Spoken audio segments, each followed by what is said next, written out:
Millionaire abandons his wife. After 12 years, life changes, and when they meet, Samantha Parker was running late for a meeting that would define the biggest contract of her career. Her high heels clicked firmly on the asphalt of Fifth Avenue as she mentally reviewed the proposal numbers. The genuine leather bag swung on her arm, the beige blazer impeccable even after a full day of appointments. Her life was a succession of packed schedules, important decisions, and achievements she had built brick by brick. That's when her steps slowed. Something in her peripheral vision made her reduce her pace until she stopped completely.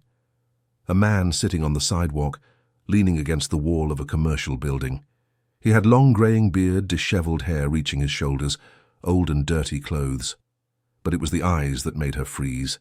Those brown eyes she knew by heart, that had once looked at her with love, with promises, with everything that once meant future it couldn't be. Samantha felt the air leave her lungs. Her hand gripped the bag strap so tightly her fingers turned white. The man slowly raised his face, as if feeling the weight of her gaze. When their eyes met, the world stopped. 12 years disappeared in a second. The bustle of the avenue, the cars, the people passing by, everything became a distant blur. "Michael?" Her own voice sounded strange, broken. The man blinked, and a tear ran down his face marked by time and sun. His lips moved, but no sound came out on the first attempt. Then, with a hoarse voice full of emotion, "Sam." It was the nickname only he used. The certainty hit Samantha like a punch in the stomach. It was really Michael Reynolds, the man who 12 years ago owned a thriving construction company, wore Italian suits and drove an imported car. The man who had once been her husband. The man who had abandoned her without a single word of explanation, leaving only a cold note saying he didn't love her anymore and would move on with his life far from there. Samantha's legs trembled. She took 2 hesitant steps toward him, her brain still trying to process the information. How was it possible? Michael Reynolds, who built a real estate empire from his own efforts, now lived on the streets of the city he helped build. "What happened to you?" The words came out before she could think. Michael closed his eyes for a long moment. When he opened them again, there was such deep pain in them that Samantha felt it in her chest. "I needed you to hate me," he said quietly. It was the only way. The only way for what? Samantha's voice came out louder than intended. Some people turned to look. She didn't care. "You abandoned me, just left. Left a note saying you didn't love me anymore, that you were starting over. You destroyed me, Michael, I know." He lowered his head. "And it was the hardest thing I've ever done in my life." Samantha felt tears burning her eyes. No, she wouldn't cry. Not here, not now, not for him. She had cried enough 12 years ago. She spent sleepless nights trying to understand what she had done wrong, going over every conversation, every moment, looking for signs she had missed. She spent months sunk in depression, unable to get out of bed, unable to work. It was her father, Mr. Robert, who pulled her back to life, saying she was too strong to let a man destroy her. "I don't want to hear your excuses," she said, taking a step back. "I just need to go."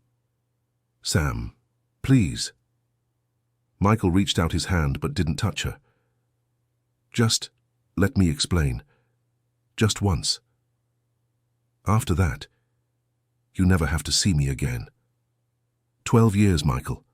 12 years you had to explain. Her voice cracked. "I looked for you. Called your friends, your family. Nobody knew where you were. Or didn't want to tell me. You just disappeared, as if we had never existed." "I was sick," he said suddenly. "At least I thought I was." Samantha stopped. Something in his tone made her hesitate. "What are you talking about?" "I was diagnosed with a degenerative disease," continued Michael, the words tumbling out. "The doctors gave me 5 years at most. They said I would gradually lose my movements, that in the end I wouldn't even be able to speak. I couldn't do that to you, Sam. I couldn't tie you down to a man who would become a burden, a weight." The words hit Samantha like stones.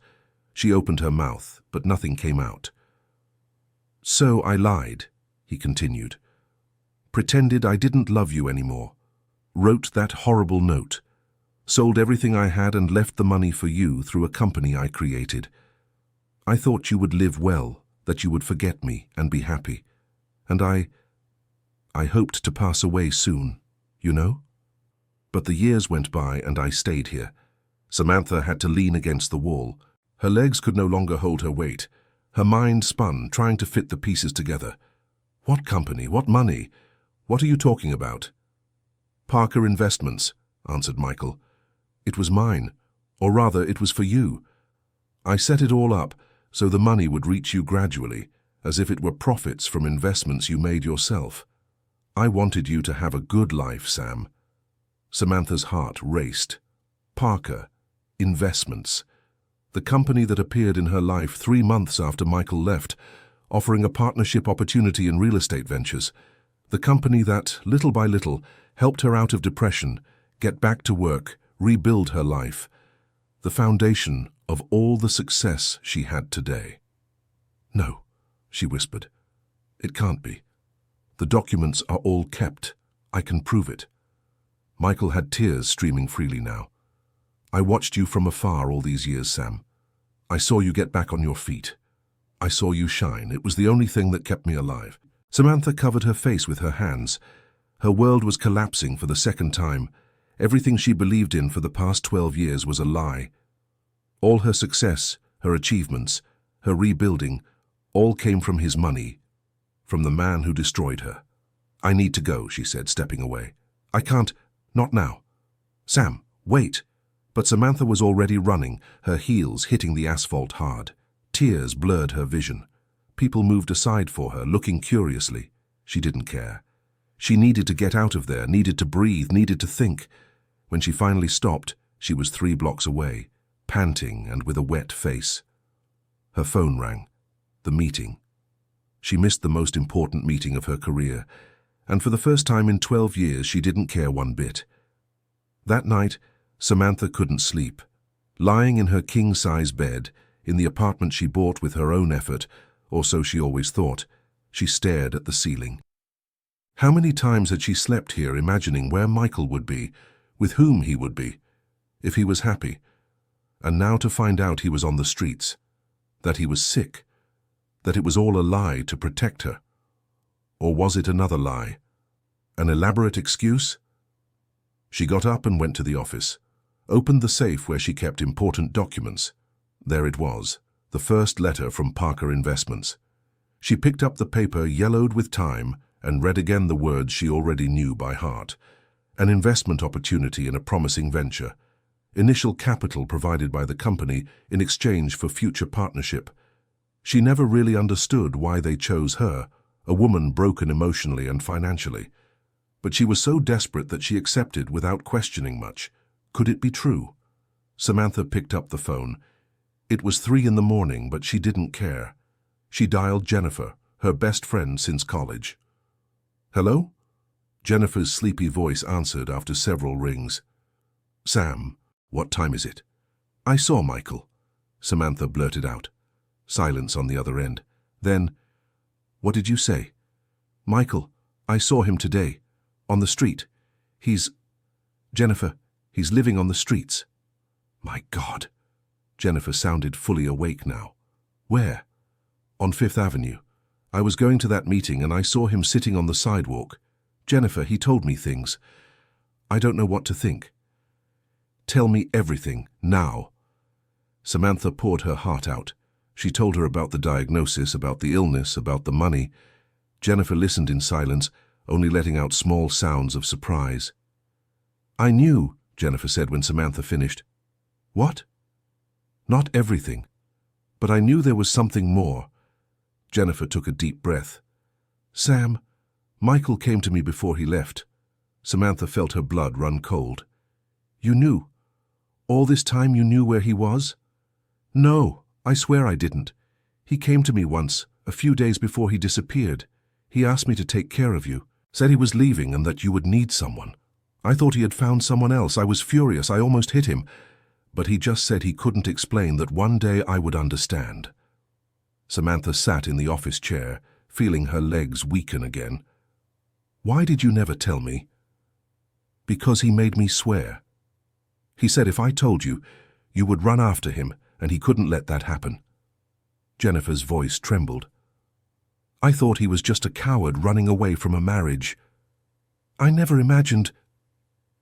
God, Sam, if he was really sick. I don't know what to believe, Samantha admitted. What if it's a lie? What if it's just a way for him to come back into my life? Or worse, to get money from me? You need to find out the truth, Jennifer said firmly. I'm coming over. Tomorrow we'll go after him and find out everything. But Samantha couldn't wait until the next day. At 6 in the morning, she was already dressed and leaving the house. She went back to Fifth Avenue to the same spot where she had seen Michael. He was still there, wrapped in an old blanket, sleeping against the wall. She stood still, just watching. In the morning light, he looked even more worn out. But even so, even covered in dirt and with an unkempt beard, she could see the man she had loved. The features were there, hidden beneath layers of suffering and time. Michael opened his eyes slowly. When he saw Samantha, he sat up quickly, startled. You came back. I need the truth, Samantha said. The whole truth. No lies this time. He nodded slowly. All right. You deserve that. Dear listener, if you're enjoying the story, please take a moment to like and especially subscribe to the channel. It really helps us who are just starting out. Now continuing. Samantha helped Michael to his feet. He hesitated to accept her hand, but she insisted. Together, they walked to a nearby bakery that was just opening. She bought coffee and bread. Ignoring the strange looks they received, they sat at a table in the corner away from the other customers. Start from the beginning, Samantha requested. Michael took a long sip of the hot coffee, as if the heat could give him courage. You remember when I started having those back pains, he began. It was about 13 years ago. At first I thought it was just work-related tension, but it kept getting worse. The pain spread to my legs, to my arms. I saw doctors, I had tests done. Samantha remembered. She remembered the nights he came home complaining of pain, the times she massaged his back, worried. But then, suddenly, he stopped complaining. He said it was just stress, that it had gotten better. The diagnosis came 3 months before I left, Michael continued. Amyotrophic lateral sclerosis, ALS. Have you heard of it? Samantha nodded slowly. Yes, she had heard of it. A terrible degenerative disease that attacked motor neurons, leading to progressive paralysis. The doctor told me I had between 3 and 5 years, Michael's voice trembled, that I would gradually lose control of my movements. First my legs, then my arms, then I wouldn't be able to swallow, to breathe on my own. In the end, I'd be completely paralyzed, but my mind would remain intact. I'd be trapped in my own body, aware of everything. Why didn't you tell me? Samantha's voice came out in a whisper. We were married, Michael. I had the right to know, to be with you. That's exactly why I didn't tell you. He stared at her intensely. You would have stayed. You would have dedicated your entire life to taking care of me. You would have watched me waste away, losing the ability to do the most basic things. You would have changed my diapers, bathed me, fed me through tubes. And I couldn't do that to you, Sam. You were so young, so full of life and dreams. I wasn't going to turn you into my nurse. That wasn't your decision to make alone. Samantha slammed her hand on the table, making the cups shake. You took away my right to choose, to fight by your side. I know. Tears streamed down his face. I know I was selfish, but in my mind I was setting you free. I was giving you a chance at life. Setting me free. Samantha laughed, but it was a bitter laugh. You destroyed me. I spent months unable to get out of bed. I lost my job. My father had to support me. I thought it was my fault, that I had done something wrong, that I wasn't good enough. Michael covered his face with his hands. I'm sorry.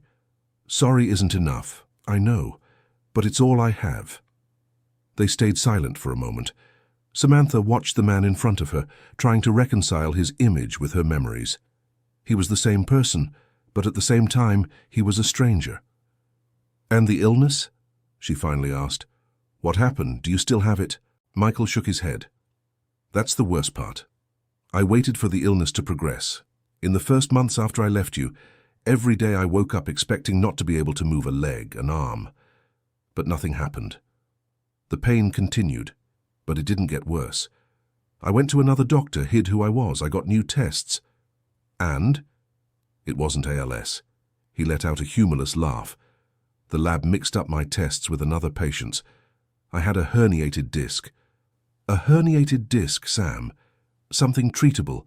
Something that with physical therapy and some care I could live normally. Samantha felt as if she'd been slapped. Are you saying that all of this was because of a mistake? A lab error? Yes. His voice was barely a whisper. I destroyed our life. Destroyed you because of a damn mistake. But then why didn't you come back? Samantha shouted, no longer caring who heard. When you found out about the mistake, why didn't you come back to me? Because it was already too late, he replied. More than a year had passed. You were already rebuilding your life. You were better off without me. How could I show up at your door and say, "Hi, sorry, I made a mistake"? How could I ask you to forgive me after everything I did? So you preferred living on the streets to trying to fix the mistake? At first it wasn't like that. I had a small apartment, a simple job. But I saw you, Sam. I followed you from a distance. I saw you going in and out of the new company. I saw you starting to smile again, and every time I saw you, the guilt consumed me more. I started drinking. I lost my job. I lost the apartment. And when I ended up on the streets, I thought it was what I deserved. It was my punishment. Samantha was openly crying now. 12 years of anger, of pain, of questions, all crumbling. She wanted to scream at him. She wanted to hit him. She wanted to hurt him like he hurt her. But at the same time, looking at that broken man in front of her, she also felt a deep pain for everything he had been through, for everything he had become. I don't know what to feel, she admitted. I don't know if I forgive you, if I hate you, if I feel sorry for you. It's all at the same time, and I can't process it. You don't need to feel anything, Michael said gently. I just wanted you to know the truth. Now you know. You can move on with your life. I'll be fine. Be fine? Samantha looked around at his clothes, at the old blanket he'd left on the street. You're living on the streets, Michael. How is that being fine? I survived. It's more than I deserved. Samantha stood up abruptly. I need to go. I need to think. I don't know what to do with all this. Michael just nodded. He didn't try to stop her this time. Samantha walked aimlessly for hours. Her thoughts were a whirlwind. Part of her wanted to believe everything Michael said, but another part, the part that spent years recovering from the pain, was skeptical. What if it was all a lie? What if he was making up a story to gain her sympathy? But why? What would he gain from it? She picked up her phone and made a call. Mr. Reynolds, it's Samantha Parker. I need a favor. Mr. Reynolds was a lawyer who had worked with her for years, trustworthy and discreet. She explained the situation, omitting personal details, and asked him to investigate Parker Investments. She wanted to know who was behind the company, where the money came from, everything. It'll take a few days, he said, but I'll find out everything I can. While she waited, Samantha tried to get back to her normal routine, but it was impossible. In every meeting, her mind was elsewhere. At night, she dreamed of Michael, both the man he was and the man he had become. Jennifer showed up at her apartment on the third day. You look awful, she said bluntly. When was the last time you ate properly? I don't know. You need to decide what you're going to do, Sam. This is consuming you. How do I decide? Samantha burst out. How do I decide something like this? If he's telling the truth, then he threw everything away for me. But if he's lying, then it's the biggest manipulation I've ever seen. Then find out the truth. Go after the doctors, the tests, the company documents. You're smart, Sam. You built an empire in recent years. Use that intelligence now. Jennifer was right. Samantha needed proof, not words. She started investigating on her own. She looked for the hospital Michael mentioned, found the doctor who made the original diagnosis, now retired, scheduled a private appointment with him. Dr. Wilson was a man in his 70s with completely white hair. He received Samantha at his home since he no longer had an office. I remember the case, he said when she explained the reason for her visit. "It was one of the worst mistakes of my career. The lab mixed up the tests.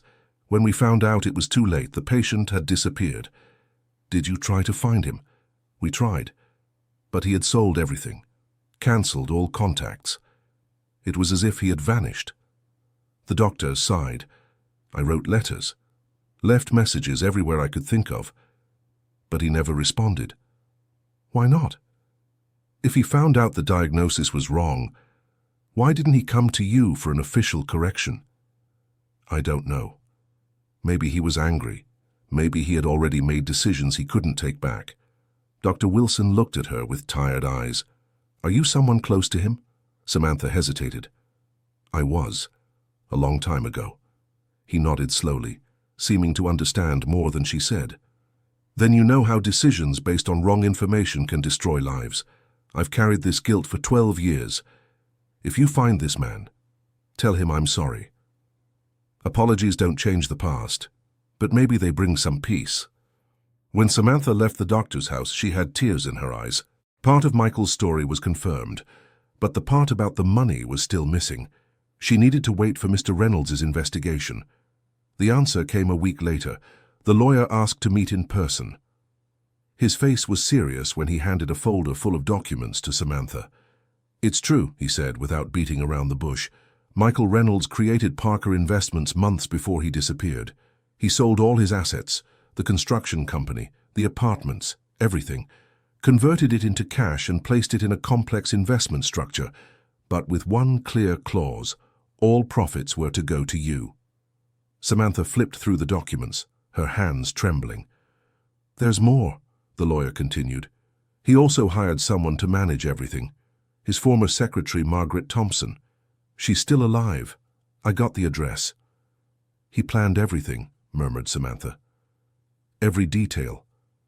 "He planned for you to be taken care of," agreed Dr. Wilson. "Whatever happened between you two, he cared enough to secure your future." Samantha scheduled a meeting with Margaret the next day. The woman was now in her 60s, her graying hair pulled back in an elegant bun. They met at a discreet cafe downtown. "I wondered when you'd come looking for me," Margaret said as soon as Samantha sat down. "All these years waiting for this moment. Did you know about us?" "I was his secretary for 15 years, Margaret replied. "I saw when you met. I was the maid of honor at your wedding. Of course I knew." Samantha didn't remember her, or maybe she hadn't paid attention. Margaret was one of those people who go unnoticed, always efficient, but never in the spotlight. "He asked me to do this," Margaret continued, "said it was the most important thing I'd ever do in my life. Manage the money, make sure it reached you the right way. He didn't want you to know it came from him. He thought you'd refuse." "I would have refused," admitted Samantha. "That's why he was so careful. Every investment, every profit, everything was designed to look legitimate, and it was legitimate in a way. The money was his. He just directed it to you." "Why did you agree to do this?" Margaret took a sip of her coffee before answering. "Because I saw his desperation. I saw a man who thought he was going to leave and wanted to protect the woman he loved. I saw someone making an absurd sacrifice for love. How could I refuse?" "Did he come to you after he found out about the mistake?" "Once," said Margaret. "About 2 years later. Showed up at the office I kept to manage the investments. He was unrecognizable, thin, worn out. He told me about the lab error, cried a lot, asked if you were okay." "And what did you say?" "That you were rebuilding your life, that you were working hard, making the investments grow, that you seemed stronger." Margaret paused. "He smiled when he heard that, said it was all worth it then, and he left. And I never saw him again after that. He just accepted it, didn't try to contact me. He said you deserved better than a cowardly man who destroyed everything, that you had suffered too much because of him." Margaret picked up her purse and took out a thick envelope. "He left this with me, asked me to give it to you if you ever came looking for me." With trembling hands, Samantha took the envelope. Inside was a letter, pages and pages written by hand, Michael's handwriting, which she knew so well. Samantha couldn't read it there. She thanked Margaret, promised to keep in touch, and went home with the envelope pressed to her chest. Once inside the apartment, she locked the door, sat on the sofa, and opened the letter. My dear Sam, if you're reading this, it means you've discovered the truth. It means Margaret kept her promise and gave you this letter. I don't know how much time has passed. Maybe years, maybe decades. But I need you to know a few things. First, that I never stopped loving you. Not for a second. Every day away from you was agony, but it was a necessary agony, or so I thought when I made that decision. When I received the diagnosis, my world collapsed. But not for me, for you. I thought about all the things you still had to live for. You were 32 years old, Sam, a whole life ahead of you. And I was going to tie you to an existence of hospitals, of medications, of watching the man you loved turn into an empty shell. I couldn't do that to you. So I planned. I spent 3 months planning every detail, how to make you hate me enough to move on, how to ensure you'd be financially secure, how to disappear in such a way that you couldn't find me even if you tried. The note was the hardest thing I've ever written. Every word was a lie that cut through my heart. But it needed to be convincing. It needed to make you believe I didn't want you anymore. I sold everything. The construction company I spent years building, the apartments we bought together, the car. Everything turned into money, and all that money went to you. I created a legal structure complex enough that you couldn't trace it back to me, but solid enough for you to live well for the rest of your life. Then I left. To another city, another life. I waited for the disease to progress. I waited for the end, but it didn't come. The pain continued, but the paralysis the doctors predicted never happened. I went to another doctor. I discovered the mistake, and my world collapsed for the second time. Everything I had destroyed, all the decisions I made, were based on a lie, on a damn lab error. I came back. I went to our old apartment. But you didn't live there anymore. I looked for you.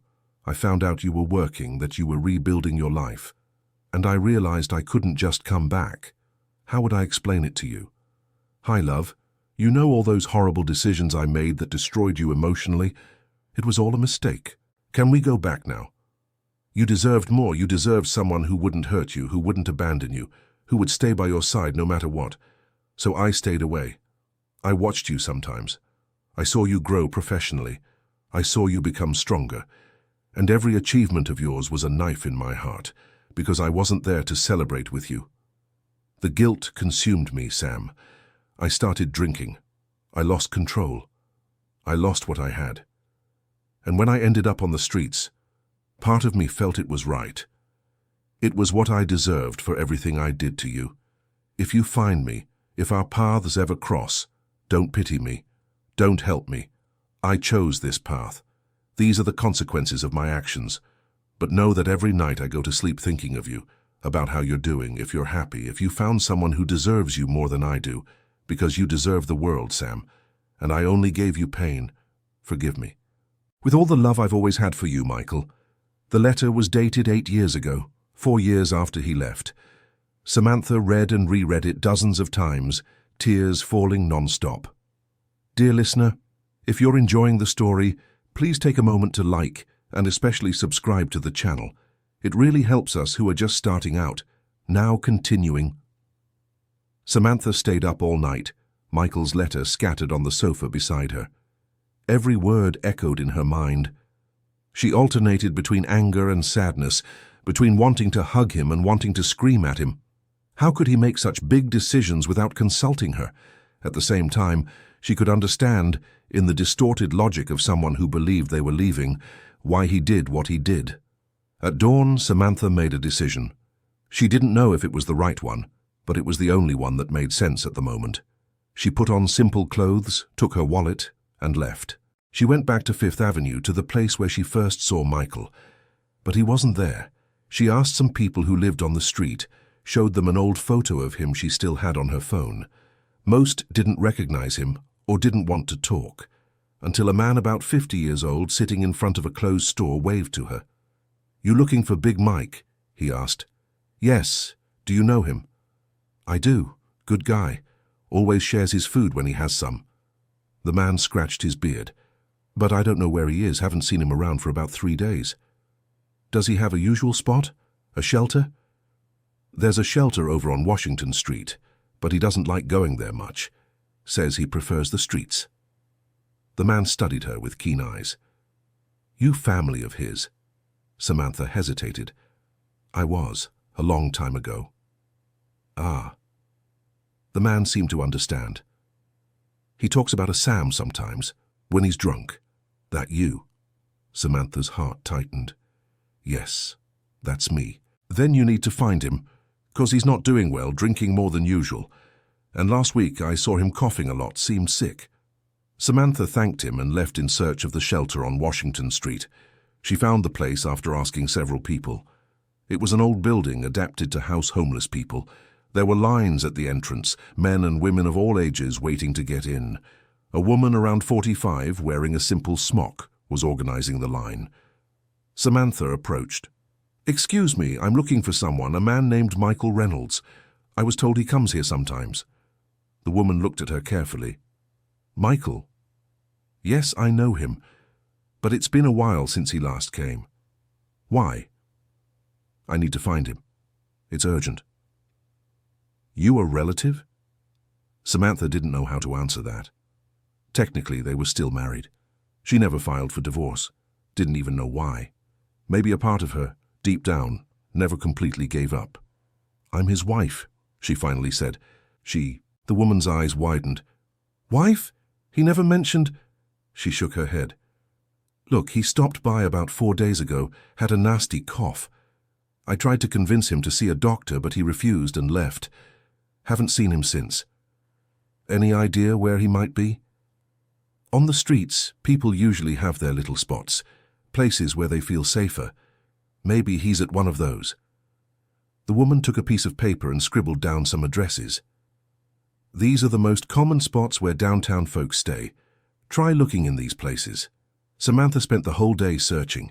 She went to every address on the list, asked dozens of people. No one had seen Michael recently. When the sun began to set, she was exhausted and worried. It was Jennifer who found her sitting on a park bench, her head in her hands. "I knew I'd find you here," said Jennifer, sitting beside her. "What are you doing, Sam?" "Looking for him, but I can't find him." "Are you sure this is what you want, after everything?" Samantha looked at her friend. "I don't know what I want, but I know I can't leave him on the streets, not after finding out the truth, not after knowing he did all that for me. Even if it was wrong." "Even if it was wrong," Samantha confirmed. "He was sick, Jennifer, or thought he was. People do irrational things when they're desperate." Jennifer sighed. "I'll help you look. But then you need to decide what you really want to do. Finding him is one thing. But what then? Are you going to take him home? Will you be a couple again? Can you forgive him?" "I don't know." Samantha was honest. "But I'll figure it out." They searched together for the next few days. Jennifer used her work contacts as a social worker to access shelter and hospital records. That's how they found him. Michael was in a public hospital, admitted 3 days ago, severe pneumonia. Samantha ran. She left Jennifer behind, grabbed a taxi, crossed the city. Her heart was pounding uncontrollably. What if it was too late? What if she lost him again, this time for real? The hospital was chaotic. Hallways crowded, gurneys in corners, nurses rushing back and forth. Samantha went to the reception, gave Michael's name, waited what felt like hours, but were only minutes. "Room 512, Wing B," said the receptionist. Samantha climbed the stairs, didn't want to wait for the elevator. She found the room, pushed the door slowly. There he was, lying in a hospital bed, connected to an IV and monitors. He was even thinner than when she saw him on the street. His eyes were closed, his breathing heavy. "Michael," she called softly. He opened his eyes slowly. It took a few seconds for him to focus on her, to recognize her. When he did, tears immediately welled up. "Sam." His voice was hoarse. "You shouldn't be here." "Shut up," she said, approaching the bed. "Just shut up. I didn't want you to see me like this, and I don't care." She took his hand. It was cold, rough, old. So different from the hand she remembered. The doctor said you have pneumonia. Yeah, I got caught in the rain. It's no big deal. No big deal. You're in a hospital. Her voice rose. You could have died, Michael. Maybe that would have been better, he murmured. Samantha felt anger explode. How dare you say that after everything? You destroyed my life to save me from seeing you sick, and now you just want to leave. I'm tired, Sam. He closed his eyes. Tired of everything. Of the cold, the hunger, the guilt. Every day I wake up wondering why I'm still here, why I don't have the courage to just end it all. Because you still have to live, Samantha said firmly. You still have so much to live for. For what? He opened his eyes and stared at her. I have nothing left. No family, no home, no job. I don't have you. You never lost me. The words came out before Samantha could think. I never stopped being your wife. I never filed for divorce. I never signed any papers. Michael stared at her, shocked. Why not? Because I'm an idiot? She laughed, but it was a wet laugh. Because even hating you, even trying to move on, a part of me never let you go completely. And now I know why. Because deep down I knew there was something more. That you wouldn't leave me like that, not after everything we lived through together. Sam, no, let me talk. She took a deep breath. I read your letter. The one you left with Margaret.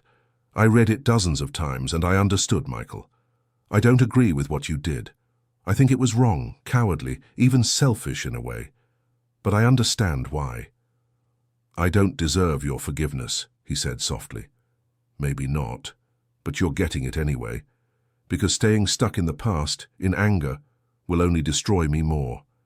And I worked too hard to rebuild my life to let that happen. They fell silent, just looking at each other. Samantha still held his hand. What happens now? Michael asked finally. Now you get better. You leave this hospital and we figure it out together. She squeezed his hand.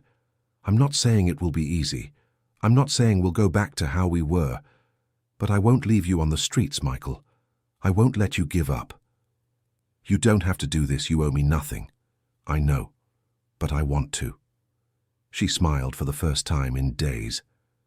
Maybe we owe each other a second chance, or just closure. I don't know yet, but we'll find out. In the following days, Samantha visited Michael every day in the hospital. She brought food. They talked about small things and big things. She told him about her company, about the things she had built in the last few years. He listened attentively, with pride in his eyes. You became everything I knew you would be, he said during one of these visits. And more. Thanks to your money, she pointed out. No. The money was just a tool. You built it all. Your determination, your intelligence, your strength. He looked at her seriously. I always knew you were special, Sam, since the day I met you. Tell me about that day, Samantha asked. It's been so long I can barely remember it clearly. Michael smiled, and for a moment she saw the man he used to be beneath the layers of suffering. You were arguing with a cab driver. Something about him taking a longer route on purpose. He laughed. You were so furious, gesturing, talking about honesty and respect. The poor man didn't know what to do, Samantha remembered. It was so long ago, it felt like another life. And you got involved. I did. I paid the fare, told the cab driver to leave. You got so mad at me, said you didn't need a man to solve your problems. And you said that I knew, that it was obvious you were more than capable of handling it yourself, but that sometimes it's nice to have someone on your side anyway. Michael paused. And then I asked you out for coffee, and I accepted because I was curious, Samantha finished. I wanted to know what kind of strange man gets involved in someone else's argument and then asks them out for coffee, and found out it was a man who fell in love with you at first sight. Samantha felt her heart tighten. They were good memories, covered by years of pain, but they were still there, intact. I fell in love too, she admitted, even though I thought you were a meddler. They laughed together and it felt good. It was liberating. When Michael was discharged from the hospital, Samantha had everything planned out. She rented a small apartment for him, furnished it with the basics, stocked the fridge, Michael protested, said it was too much, that he could go to a shelter, but she wouldn't take no for an answer. "You can stay here until you fully recover," she said, handing him the key. "Then we'll figure out what to do next." "Why are you doing this?" He held the key as if it were something precious. "Because it's the right thing to do." But it was more than that, and they both knew. It was Samantha's way of processing her feelings, of trying to understand what she really wanted. She visited him often, brought food, new clothes, helped him get new documents, since the old ones had been lost for years. It was a slow, bureaucratic process, but little by little Michael started to exist officially again. And meanwhile they talked, about the past, about the years apart, about pain and regrets. Michael told her about his days on the street, the people he met, the hardships he faced. Samantha told him about her achievements, but also about the sleepless nights, the moments of deep loneliness, the times she almost gave up. "Was there anyone else?" Michael asked one day, and she could tell he was nervous. "You're young, beautiful, successful. You must have had suitors." "There were a few," Samantha admitted. "I went out with some people, but it was never serious. There was always something missing." She paused. "I think I never could fully commit because I still had unresolved issues. I always wondered what happened to you, to us." "I'm sorry for that too." "Enough apologies, Michael." She touched his arm gently. "We've talked about this. It's time to move forward, whatever that means." One day, Jennifer asked to speak with Samantha in private. They met at a coffee shop, the same one where Samantha and Michael went right after she found him on the street. "I need to tell you something," said Jennifer, stirring her coffee without really drinking it. "Something I should have told you a long time ago." "What?" Jennifer took a deep breath. "Do you remember when Michael left, the first few months after? Like it was yesterday. I got calls, anonymous at first, always asking how you were, if you were okay, if you were eating right." Jennifer looked at her hands. "At first I thought they were pranks, but then I recognized the voice. It was Michael." Samantha felt the air leave her lungs. "He called you?" "Every month for the first 2 years. Then the calls became less frequent, but they continued. The last one was about 6 months ago." Jennifer finally looked up. "He always asked about you, never about himself. He only wanted to know if you were okay." "Why did you never tell me?" "Because he asked me not to. He said if you knew you'd try to find him, and he didn't want that." Tears streamed down Jennifer's face. "I'm sorry, Sam. I should have told you. But he seemed so desperate, so broken. And I thought maybe he was right, that maybe it was better for you to move on." Samantha didn't know what to feel. Part of her was angry at Jennifer for hiding this, but another part understood. Jennifer was caught in the middle, trying to do what was best for her friend. "He really never left you," Jennifer continued. "Even from afar, even broken, he was always there, taking care of you the only way he thought he could." Dear listener, if you're enjoying the story, please take a moment to like and especially subscribe to the channel. It really helps us, who are just starting out. Now continuing. Samantha returned to Michael's apartment that night, her head full of thoughts. He greeted her with surprise, since she usually visited during the day. "Did something happen?" he asked, worried. "Jennifer told me about the calls." Michael turned pale. "Sam, why didn't you talk to me directly?" Her voice was calm, but there was pain in it. "Why did it have to be through her?" "Because if I heard your voice, I would fall apart." He sat on the couch, suddenly looking exhausted. "Hearing Jennifer tell me about you was hard enough. Knowing you were suffering because of me was destroying me. But hearing your voice directly? I couldn't have handled it. I would have come running back." "Maybe you should have come back," said Samantha, sitting next to him. "Maybe, but at the time I thought I was doing the right thing." He looked at her. "I always knew where you were, what you were doing. I followed you sometimes, from a distance, always from a distance. I saw you leave for work, saw you having lunch at that diner near the office. I saw you gradually start to smile again." "That's kind of creepy," Samantha pointed out, but without real anger. "I know. But it was the only way to keep myself sane, knowing you were okay, that you were alive, that you were moving forward." He hesitated. There was one time I almost spoke to you. You were sitting on a park bench near your office, eating lunch alone, reading a book. You looked so at peace that my heart ached. I approached, stood a few meters away. You looked up, glanced in my direction. And you ran away, Samantha finished.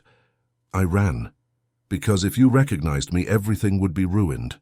All the sacrifice, all the pain would have been for nothing. Samantha stayed silent for a long moment. You know what I find most ironic about all this? She finally said. You did all this to spare me from suffering, but you ended up causing exactly what you tried to avoid, maybe even worse. I know. His voice was just a whisper. I know that now. But at the time you were scared, desperate, thinking you were going to cease to exist. Samantha took his hand. And you made the decision you thought was right, even if it was wrong. They stayed like that for a while, just holding hands, feeling the weight of the past and the uncertainty of the future. It was Michael who broke the silence. And now, Sam, what do we do with all this? Honestly? I don't know. She was honest. Part of me wants to hug you and never let you go. Another part is still angry, still hurts, and there's a part that's just confused, trying to process everything. That's fair. But one thing I know. She looked at him. I don't want to lose you again. I don't know what we'll be from now on. Maybe friends, maybe something more, maybe just two people trying to heal old wounds. But I want you in my life, Michael, in some way. Even after everything? Despite everything, she smiled. We're two fools who made bad decisions based on love. Maybe we deserve a chance to make things right. Michael raised her hand and gently kissed her fingers, an action he always did in the past. The gesture was so familiar that Samantha felt tears welling up. I don't know if I deserve this, he said, but I'll spend the rest of my life trying to be worthy of your trust again. I know you will. The following days were filled with small victories. Michael went to a barber, got a haircut, and shaved. Samantha barely recognized him when she saw him. There was the man she fell in love with, a bit older, with more wrinkles around his eyes, but still Michael. You look... She couldn't finish. Presentable? He laughed, running his hand through his short hair. It's strange seeing myself like this again. I almost didn't recognize myself in the mirror. You look handsome. They started going out together, coffees, walks in the park, long conversations about everything and nothing. It was like getting to know each other again, but with the foundation of what they had been in the past. One day, Michael suggested returning to the place where they met, the corner where Samantha argued with the cab driver all those years ago. I wonder if it's still the same, she asked as they walked. There's only one way to find out. The corner had changed. The store that was there had closed. Now it was a modern cafe. But the essence of the place was still there, the memories imprinted in the concrete.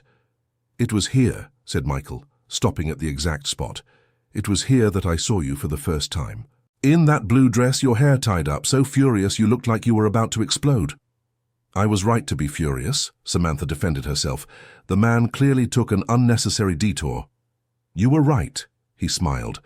And it was that passion that attracted me, seeing someone standing up for what they believed in, unafraid of confrontation. And you, the meddler, stepped in. And you, the stubborn one, accepted my invitation for coffee. I guess we were both a bit crazy from the start, Samantha joked. The best loves are like that. They stood there for a while, just absorbing the moment, until Samantha noticed something. An older man, probably in his 60s, was watching them from a distance. When their eyes met, he approached hesitantly. Excuse me, the man said. I didn't want to interrupt, but... Are you Michael Reynolds? Michael tensed up. I am. Why? I'm William Harris. We worked together about 15 years ago. I was an engineer at your construction company. The man had a nostalgic smile. Do you remember me? Michael studied the man's face, and gradually recognition appeared. William, of course I remember. How are you? Good, good. I retired 2 years ago. William looked between Michael and Samantha. I heard rumors about what happened to you. that you sold everything and disappeared. I never understood why. You were so brilliant, so dedicated." Michael and Samantha exchanged glances. How much to tell? But before they could decide, William continued, "Look, I know it's none of my business, but I wanted to tell you that you made a difference. The construction company you created didn't just build buildings. You gave opportunities to young engineers like me, taught us, believed in us. I owe half my career to you." Michael seemed moved. Thank you, William. That means a lot. If you're thinking of returning to the market, I have contacts. It would be a pleasure to help you."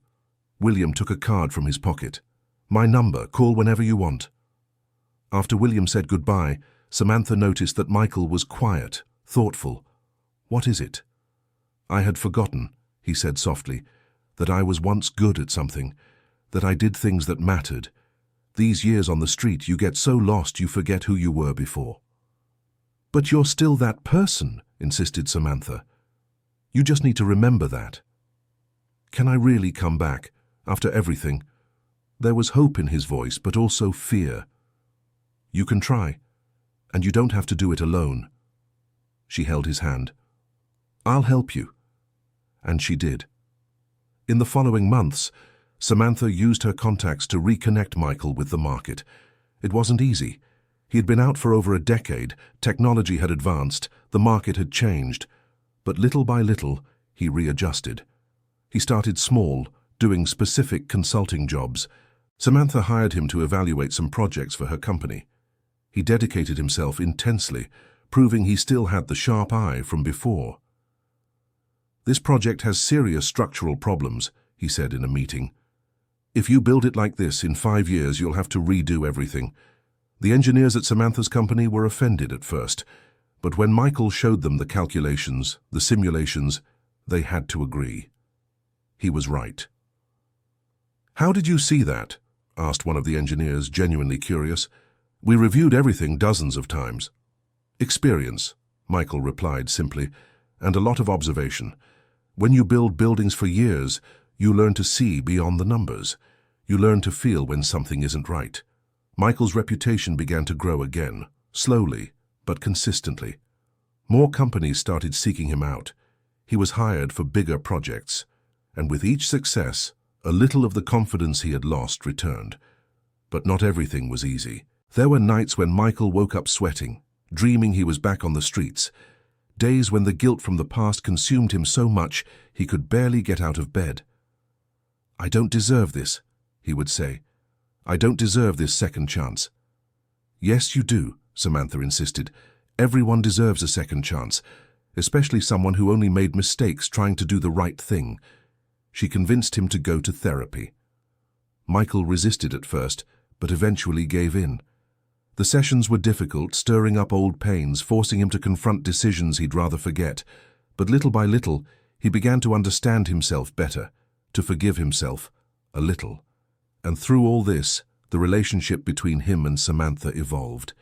It wasn't like before, it couldn't be. Too much had happened, too much water under the bridge. But it was something new, something built not just on love, but on understanding, forgiveness, and growth. 1 year after they reunited, Samantha had a surprise.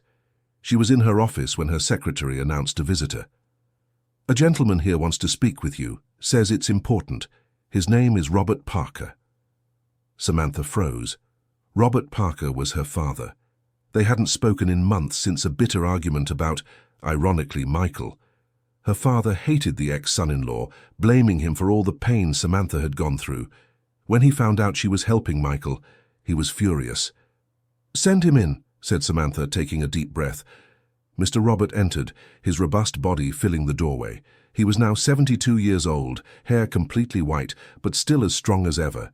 He was a man who had worked his whole life, first as a construction worker, then opening his own small construction company. It was he who inspired Samantha to go into the construction field.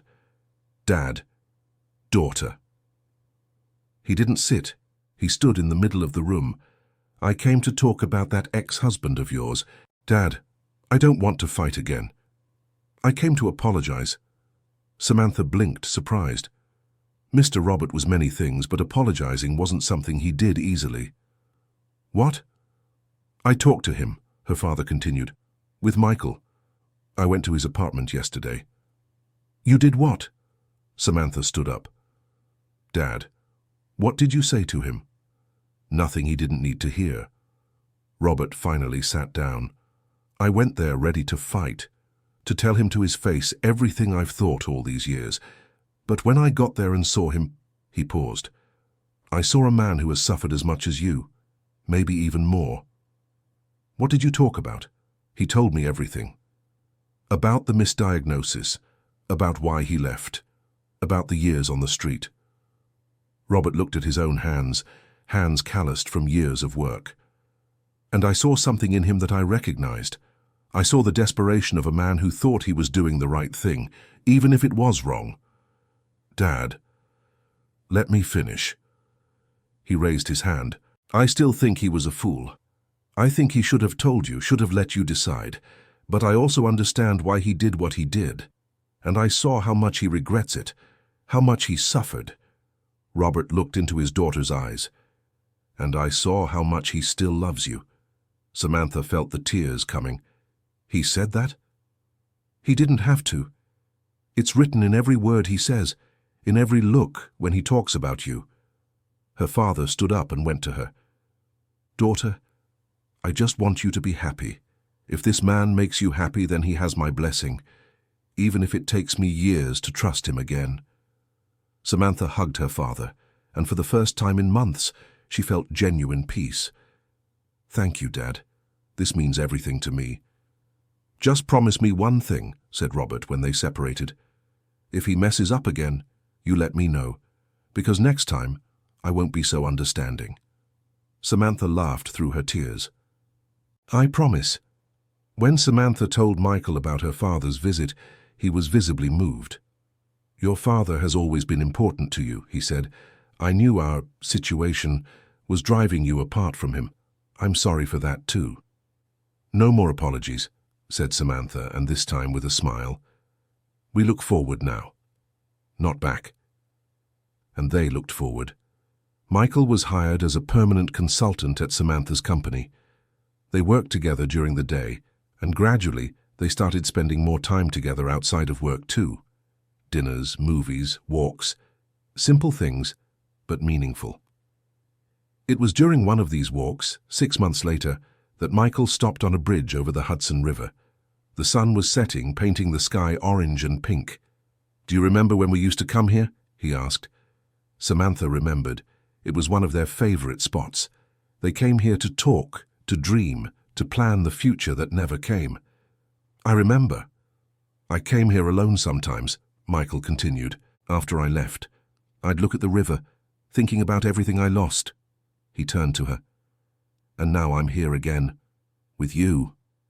It feels like a dream.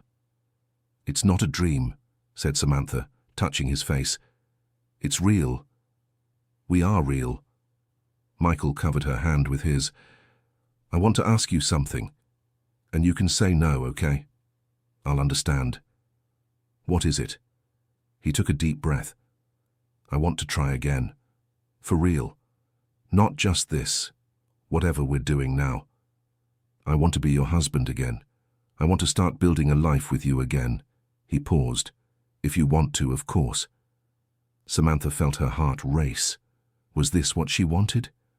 After everything, could they really go back? I'm scared, she admitted. Scared of getting hurt again.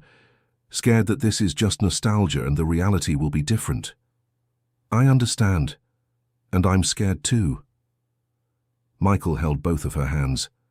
But Sam, if we don't try, we'll never know. And I'd rather try and fail than spend the rest of my life wondering what if. Samantha looked into those brown eyes she knew so well. She saw sincerity in them, love, but also uncertainty. He was as scared as she was, but he was willing to risk it anyway. Okay, she said finally. Let's try, but slowly, okay? No rush. We'll figure it out together. The smile he gave her was the most beautiful Samantha had seen in years. Slowly is perfect. But slowly didn't mean easy. There were challenges. Michael still had nightmares, still struggled with guilt. Samantha still had moments of doubt, moments when the old pain came back strong. One night, 3 months later, they had a terrible fight. It was over something small. Michael forgot to let her know he'd be late, but it triggered something bigger. "You can't just disappear without warning," Samantha shouted. "You can't do this to me." "I just forgot to text," Michael defended himself. "It's not the same thing." "But it feels like it. Every time you don't answer, every time you vanish for a few hours, my heart stops, because I keep thinking, what if he left again?" The anger on Michael's face faded, replaced by understanding. "Sam, I didn't know. I'm sorry, I didn't think." "That's it, you didn't think." Tears streamed down her face. "And I'm here trying to trust, trying to believe you won't leave me again. But it's hard, Michael. It's really hard." He approached slowly, as if afraid to scare her. "You're right. I should have let you know." He picked up his phone. "Look, from now on, I'll text you whenever I leave, whenever I'm coming. I'll call if I'm running late. I'll do whatever it takes for you to feel safe." "It's not just about letting me know where you are," Samantha said, calmer now. "It's about me processing the trauma you caused me. And that takes time. Sometimes I'll overreact. Sometimes I'll be angry for no real reason. And you need to be patient with me, just like I'm being patient with you." "I will be, I promise." He hugged her and she let him. "We're going to make mistakes, Sam. Both of us. But we'll learn together." And they did. Every fight, every misunderstanding was followed by honest conversations. They started couples therapy, in addition to their individual ones. It was there, in the therapist's cozy office, Dr. Emily, that they deconstructed years of pain and began to build something new. "Do you understand you can't go back to what you were?" Dr. Emily said in one of the sessions. "That couple no longer exists. You're different people now. The question is, who do you want to be together?" It was a question that stayed with them. Who did they want to be? It took time to answer, but gradually they figured it out. They wanted to be partners, not just lovers. They wanted to be honest, even when it hurts. They wanted to be each other's support, but also independent individuals. 2 years after the reunion, Michael was established again. He had his own consulting firm, regular clients, recognition in the market.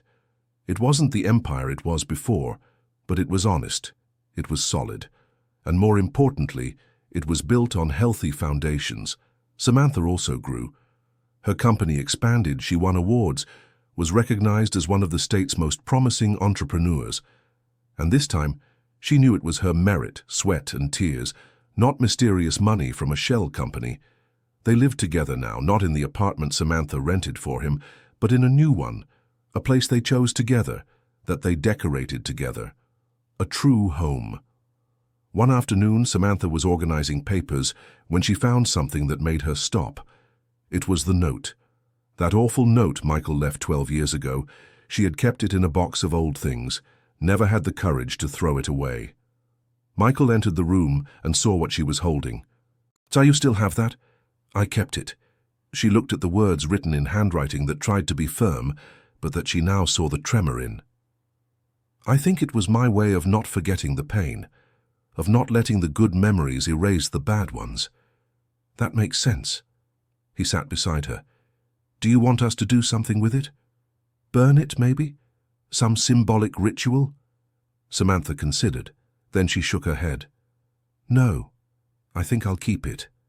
As a reminder, not of the pain, but of how much we've overcome. That even the deepest wounds can heal if we give them time and work on them." Michael kissed her forehead. "You're too wise for me." "You taught me," she smiled. "She taught me that sometimes we make mistakes, even with the best intentions, and that what matters isn't avoiding mistakes, but how we handle them afterward." 3 years after their reunion, they held a small ceremony. It wasn't a new wedding. Technically, they were still married. But it was a renewal of vows, a reaffirmation of their commitment. It was simple, with only close friends and family. Mr. Robert walked his daughter down the aisle to the makeshift altar in their garden. Jennifer was the maid of honor, alongside William Harris as the best man. Margaret was also there, the woman who had managed Michael's money all those years. And surprisingly, Dr. Wilson, the doctor who had made the wrong diagnosis. He asked to come when he found out, saying he needed to see that something good had come from that tragedy. "I, Michael Reynolds, promised to be honest with you," Michael said when it was time for the vows. He had tears in his eyes. "I promise to include you in all decisions. I promise never again to make choices alone that affect us. I promise to communicate, even when it's hard, especially when it's hard. And I promise to love you not just on the good days, but most of all, on the bad ones." Samantha wiped her own tears before speaking. "I, Samantha Parker, promise to forgive. Not to forget because our history is important, but to forgive. I promise to be patient on the difficult days. I promise to be your safe harbor when you need it, just as you are mine. And I promise to build a future with you, based not on what we were, but on what we can be together." When they kissed, it wasn't like the first kiss from their first marriage. It was better. It had weight, history. It had overcoming. It had everything they had lived through and survived. The party was small but joyful. There was music, dancing, laughter. Michael danced with Samantha in the garden under the fairy lights they had hung in the trees. "Thank you," he said as they danced. "For what?" "For giving me a second chance. For believing in me when I didn't even believe in myself. For being stronger than anyone I've ever known." "It wasn't just strength," Samantha said. "It was stubbornness too. Stubbornness not to let our past define our future." And the future unfolded. There were good days and bad days, as every relationship has, but they faced them together. Michael started working with homeless youth, offering free construction workshops. It was his way of giving back, of turning the pain he had lived through into something useful. "I know what it's like to be there," he told the young people. "I know how it feels to think there's no way out. But there always is. Sometimes you just need someone to believe in you." Many of the youth he helped got jobs, rebuilt their lives. Some even went to work at his consulting firm. Samantha, in turn, created a specific investment fund for women entrepreneurs who were leaving abusive relationships. She offered not just money, but mentorship, support, and network. "I know what it's like to rebuild from scratch," she said. "And I know it's easier when you have someone supporting you." Together, they became known not just for their companies, but for their social work. They were invited to give talks to tell their stories. At first, they hesitated. It was so personal, so painful, but then they realized their story could help others. It could give hope. "We made mistakes," Michael said in the talks. "We made a lot of mistakes. I made terrible decisions based on fear. I caused unimaginable pain to the person I loved most, but I learned that a mistake isn't the end. A mistake is an opportunity to grow, if you have the courage to face the consequences. And I learned," Samantha continued, "that forgiveness isn't weakness. It's not forgetting or pretending the pain never existed. Forgiveness is freedom. It's choosing not to let the past poison your future. Is it hard? Incredibly, but it's worth it." Their talks touched people. They received messages, letters, emails from people who identified with them, who found strength in their words. One day, 5 years after their reunion, they received a special letter. It was from a woman named Sarah Miller, who shared that she was about to give up on her 20-year marriage. She had discovered her husband's betrayal, was devastated, ready to leave. "But then I heard your talk," she wrote, "and I realized that if you could rebuild after everything you went through, maybe I could try too. I'm not saying it was easy. It was the hardest thing I've ever done. But today, 2 years later, we are stronger. We went to therapy, talked a lot, rebuilt trust brick by brick. And I'm grateful I didn't give up. Thank you for showing me it's possible." Samantha cried reading the letter. Michael did too. It was proof that their pain, their suffering, was not in vain. It helped someone, saved a marriage, gave hope. "We did something good," said Michael, holding the letter. "Out of all that mess, we created something good." "We created ourselves," corrected Samantha. "A better version of ourselves." The years passed. They grew old together, this time truly together. Hair turned white, wrinkles deepened. But the love remained. Unlike the young, passionate love of their first marriage, it was a mature love, tested by fire and forged stronger. There were difficult moments. Michael had real health problems this time, not misdiagnoses. A herniated disc that finally required surgery. Samantha was by his side throughout the recovery.